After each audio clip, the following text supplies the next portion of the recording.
Hey everybody, back again to look at some more metal stuff.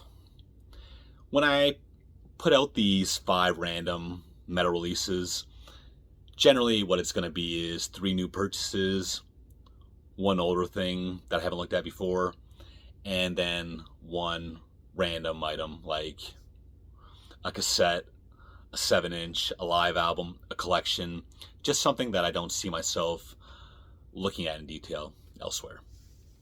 So with that being said, we're going to start off with a new release. This is Theophonos, Ashes in the Huron River, and this was released just a month or so ago on Profound Low Records. So this is a one-man project from Detroit, and there was a band called Serpent Column, and I don't know if Theophonos is just a rebranding of Serpent Column or a new thing entirely, but either way, it did rise from the ashes of Serpent Column, who were actually getting quite a bit of a buzz over the last couple years. And while I don't own any Serpent Column releases, I'm definitely familiar with some of their music, and he's doing something similar on this new project. Basically, a mix of black metal with post-hardcore and math rock thrown in there. Definitely not something I would reach for very often these days. It's just very noisy, chaotic, very dark, and I do love all those things, but just has a real world feel to it, which I find kind of depressing. I kind of like my darkness to be kind of in the fantasy world of metal, but I still think this is a pretty cool release. I actually didn't even know that this is already their second full-length album. They put one out last year in 2023. My 2 favorite songs on here are probably An Elegy and Ashes in the Huron River. Dare I say I like this album better as it goes on, and I also say it lightens up a bit as it goes on. But definitely some cool stuff, and a project I'll keep my eyes peeled for. Sticking with Profound Lore Records, up next we have Field of Appearances by Object of Affection. This album came out, I think, last year in 2023. And this is a rock band from LA, and this is their debut full-length album. I had no idea what to expect from this. It was pretty much a blind buy.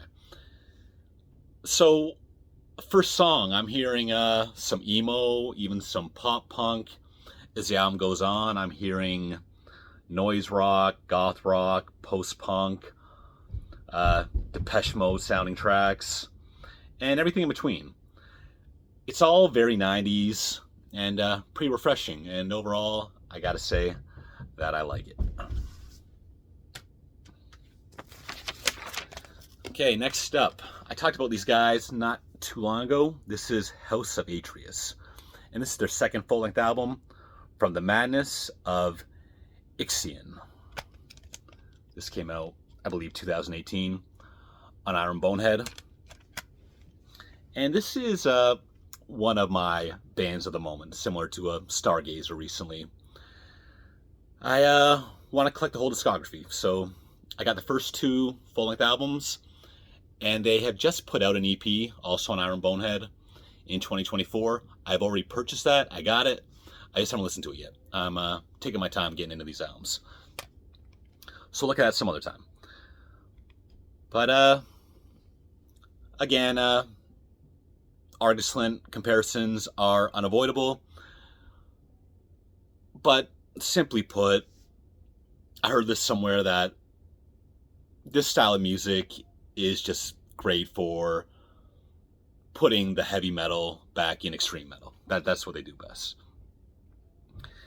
And it's hard for me to pick between the first album and this one. I don't know which one I like better. It's pretty much I think I'm gonna give the edge to the first album. But my 2 favorite tracks on here are Cordelia and Call to the Concubines. Next up, Ari's Kingdom In Darkness at Last.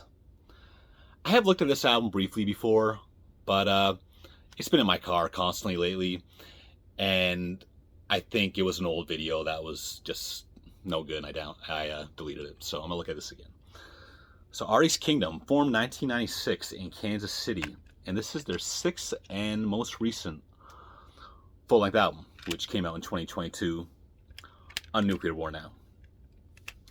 Ari's Kingdom formed following not right after, but out of the ashes order from Chaos. So Pete, the bassist and vocalist, he went on to form Angel Corpse, and then the guitarist and drummer of Order from Chaos would eventually form Ari's Kingdom, and they're still going strong to this day. Thrash metal, death metal mix. More thrash metal. I heard it actually labeled as arrogant thrash somewhere, and I think that's a pretty cool statement. I'd say the songs aren't as memorable as that might have you believe, but this thing is just bleeding the spirit of metal through and through. And my favorite tracks on here are probably The Dragons of Ara and Rapacious. Both the CD and this t-shirt here, I bought that when I saw them live a couple years ago. Great show. And actually $10, that's the way you got to do it. I mean, I know it's hard for bands these days, but I definitely have a problem when you spend $40 just to get in the door, and then buying a CD is $25. No middleman. I could get it cheaper from Amazon. Like what are you really doing? But besides the point, I gotta buy more Ari's Kingdom. These are some great albums. I've heard them all many times, and I'm gonna start collecting all of these guys' stuff. And we're gonna close this episode off with Black, the EP by Nunslaughter. So it's a one-sided 7-inch. And this was a 4-track EP that was released in 2010, and it got re-released on Hell's Headbangers in 2020. And Nunslaughter are a legendary band in American underground metal. Not a band I've spent a lot of time with, but I've always heard Hell's Unholy Fire is a great album, and that is the album that I've heard the most. Very long discography, mostly 7 inches and splits, and they specialize in punky, thrashy death metal. Again, like Ari's Kingdom, I'd say I'd probably more categorize them as thrash than death, but definitely both. That's Jim Konya there, the longtime drummer who passed away of a stroke a couple years ago, unfortunately. But Nunslaughter are still going strong.